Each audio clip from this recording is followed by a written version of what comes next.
This is a very important day that I've been looking forward for 1 year, from when I arrived here the first time, exactly 1 year ago. I would say that today is my first Albanian birthday. But this is a very important day because it's an historical moment for Tirana. After the phase of regime, of communism, after the phase of communism, in which the urban governance was centralized in few hands, and after the phase of liberalization, in which the urban expansion was not controlled, we are now starting a new phase. A phase, the first urban plan as a negotiation between, as a collaboration between politicians, international experts, stakeholders, citizens, universities, thinkers, artists, NGOs, and so on. Today, the urban governance is starting a new phase, a new process, a process that is able to negotiate between top-down needs, top-down decisions, based on the principle of the common goods, and different cultural, social, economical interest imposed by the civil society. But this is a very historical moment. This is a very important day that I've been looking forward from 1 year, not only because it's an historical moment for Tirana, but because it's the beginning of a new era of governance of the European city. As what you might think, why? As Stefano Boeri always says, a delay is a great opportunity to jump forward, escaping the mistakes that have been done before. So if you look at the results of the European building regulation, we might looking, for example, what is happening, what happened in Belgium a few days ago, or what happened in Paris a few months ago. We might realize how we are letting people live in our cities, or new life begin in Europe. We might realize that something went wrong, because the unique reply that we are able to give now is to say that cities means terrorism. So the goal of my presentation is to try to understand together what can we learn from the mistakes that has been done in Europe, and how we can use this occasion to jump forward. And I try to highlight, obviously the discussion might be longer, but I have just 10 minutes. So I highlight 3 main points that I think are important and to reflect.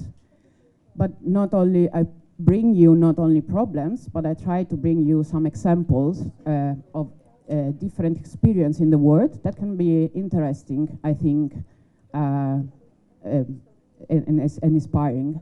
And I think this might be like a tool. The goal, my objective is to give it to all of you, like the tools, some tools for the discussion of the afternoon.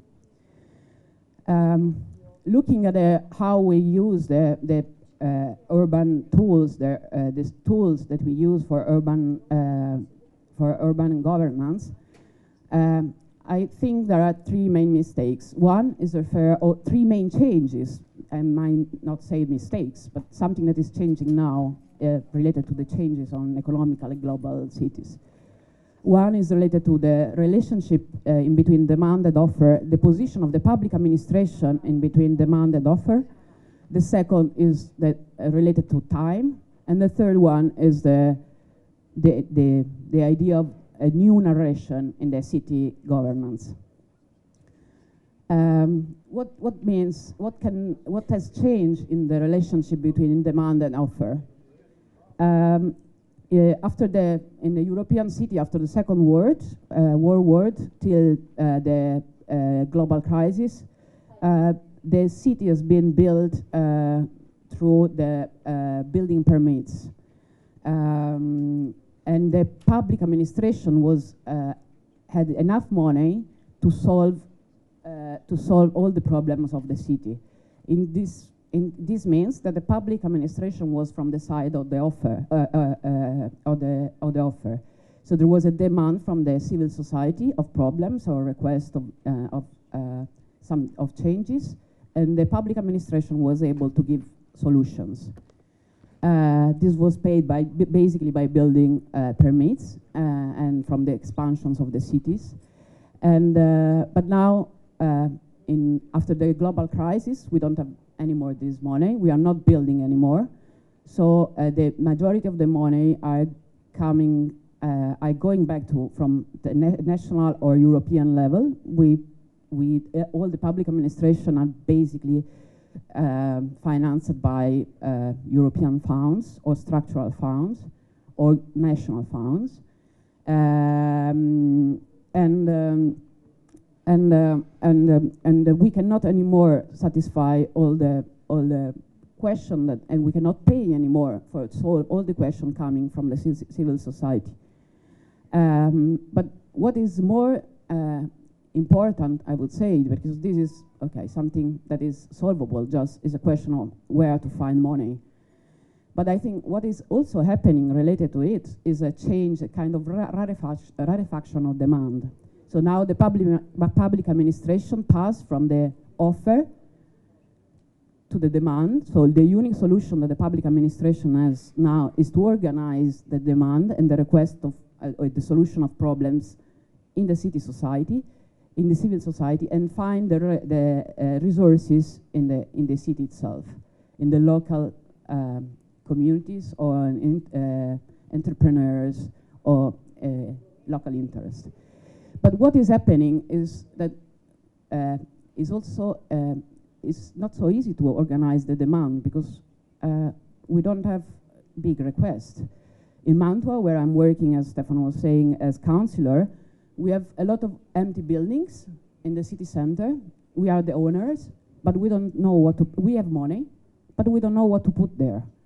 And so the biggest question is not only how to organize the demand, but also how to generate demand, how to address the demand towards a vision of a city. And for this reason, I brought you a project in which I've been working a few years ago in Colombia, in the Giancarlo Massanti office. I've not been really working on this project, but I was working on the team and in similar project of this, but this is quite interesting to explain you. This is a public library in an informal settlement in Bogota, in Medellin, sorry. And this was the era of Sergio Fajardo, that was the mayor of Medellin during the 90s, that was in some way trying to solve all the question about the problems about narco-traffic and all the Colombian problems. And but what is more interesting, everyone speaks about this project saying, oh, good architecture in informal settlements is able to generate transformation around, and obviously this is true. And this is was the main first effect of this project. But what I think it's more interesting is that this building was able to address the demand. So around this building, obviously all the apartments around, all the informal settlement was step by step transformed by the citizens by themselves. But it was also starting creating new needs, a new economical or also cultural demand around. There was people, new kind of economies that was starting producing and finding in the informal settlement itself the offer to solve these questions. This project is, I think, is quite interesting. It's been published several times. And a new network, a new kind of city was generated there. The second point is related to time in public administration. One of the biggest mistakes we had in European cities is that we have been we had the utopia of planning a city for the rest of our life, saying like, okay, this neighborhood need to be changed. I'll put here residentials or commercial functions, and this will be the solution forever. But if you look at our cities now, we realize that we've done mistakes, because you cannot imagine or understand 10 years in advance what will happen in the future. For example, in our cities, the economical crisis changed completely some neighborhoods and the function inside neighborhood. We had phenomena that we couldn't imagine before. And from this point of view, and also connected to the issue of the change of money presence in the city, I think we need to start changing also the idea to of timing or provision of our projects. Not always. Obviously, we have to address the development of a city, and the address need to have a long-term vision. But at the same time, we can also start imagining small steps towards what we want. For example, if we say that we need to find in the city what the resources for changes a place, and because as public administration we don't have money, because we can simply imagine that toward today and the next 2 years in which I will find the money and define the actors interested in restore building, and new function to put inside, communities that will use the space and so on. I can also imagine to make a project that will last just 2 years or a short time, that will like imprint in the space a vocation, an attitude that will help and support the process in the long-term process. This is something that I just experimented in Mantua. It was a project that we have done just through lights. We had this building that is Giulio Romano, that is a very important historical porticos on the river. And this was the state of the building when we arrived. It's a public building, it's ours. We have the permits to restore it, but we don't have the money for doing it. We didn't have the money for doing it. So we start saying, what can we do? Shall we let the space empty, waiting for someone that will arrive with money, or finding someone interested on investing on it? Or shall we try to start with a very soft intervention, but taking back the building and giving back the building to the citizens? So we decide to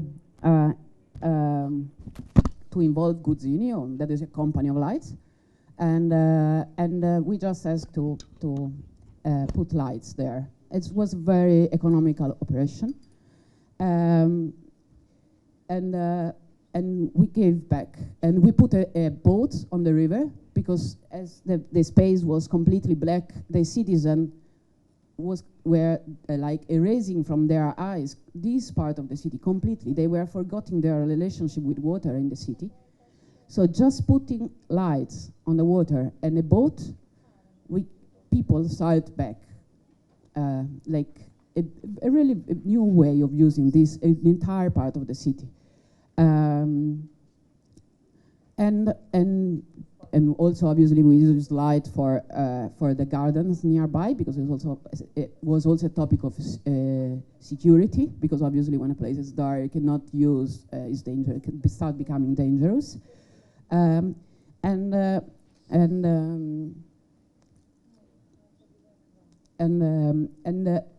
meanwhile, we have found actors interested in restoring the building, and to take and other actors interested on taking the space for the next 30 years and putting function. See, I'll go fast.